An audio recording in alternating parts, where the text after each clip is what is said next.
Hey there, Edwina Murphy-Droomer from Eudaimonia here, and today is day 7 in the Nutrition 101 series. And the question that I have today is, I'm not sure with my family of 5 that I can afford to buy all organic foods. What are your suggestions? Well, I have a family of 5 most of the time, and sometimes it's 6 because my eldest son is only here part-time, not full-time. So, what do I do? Well, the first thing that I do is to always buy seasonally. So whatever is currently growing in my local area is what makes up the bulk of our diet first and foremost.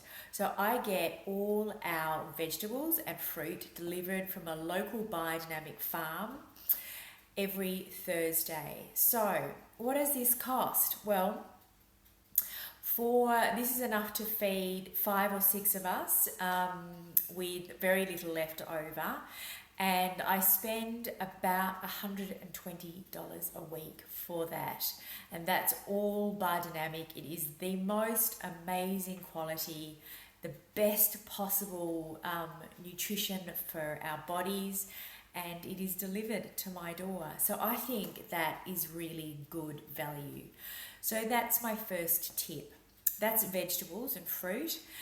The next thing that I think about is our protein, and once again I buy this from a local farmer, and I buy it, they're actually not certified organic or biodynamic, but I have met the farmer and I know the property and I talk to them, and I feel very happy with their level, their ethical values, the way that the animals are treated, and the way in which they're fed. They're 100% grass-fed, they're not given extra grain, and so on and so on.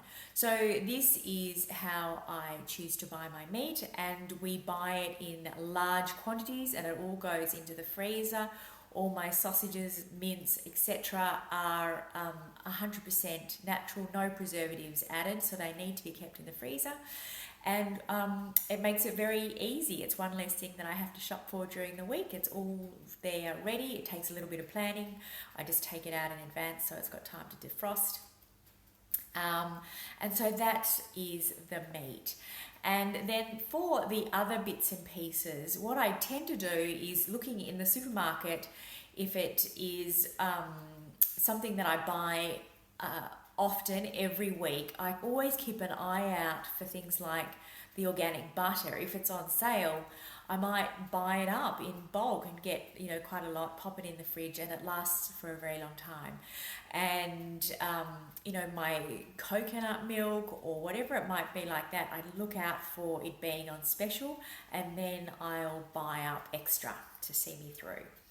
So that's seasonal, supporting local farmers. So your local farmers market is going to be a fantastic source of really well-priced produce, grown locally. It's going to be seasonal, and so you're going to get it for a better price. You can talk to the farmer and make sure that he is following a philosophy that works for you.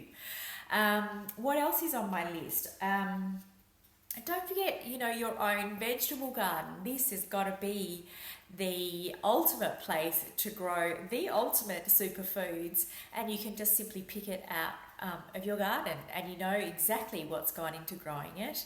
You know that there's not going to be any nasties lurking there, and it's going to be the freshest you can possibly get your hands on, and obviously the cheapest way to eat a really good diet of fresh vegetables. I've also noticed that there's quite a few Facebook pages now that are dedicated to communities of people that swap their fresh produce.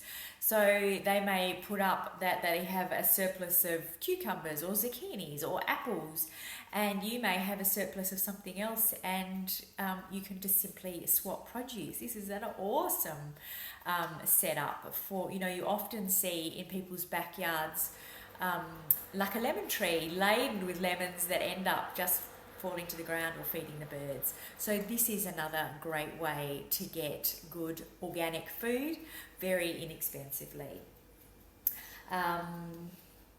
Don't forget to utilize your freezer. You know, if you see things like bananas or avocados that are on special, you can buy them in bulk. If you peel them, chop them up, pop them in a container and put them in your freezer, you're good to go. You've got a great supply. Avocados and bananas frozen in smoothies are great. Frozen avocados, bananas make the really ripe bananas make the best banana cakes and muffins and so on. Lovely sweetener for your smoothies. It's a great way to utilize fresh produce so that it doesn't go to waste. Pop it in your freezer.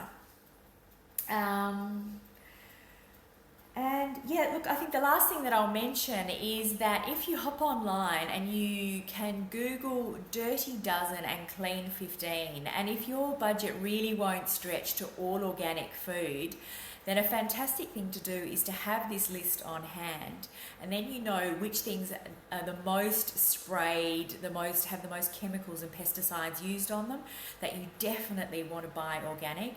And then there's a list of Clean 15, which are probably a safer option to buy just straight from your supermarket or at your health food store. Okay, I hope that's been of help to you today. Don't forget to subscribe to my channel so you don't miss any of the videos in this Nutrition 101 series. Leave a comment, ask questions. I love to engage, and I'll be back tomorrow with another question and a whole lot more information. All right, bye for today.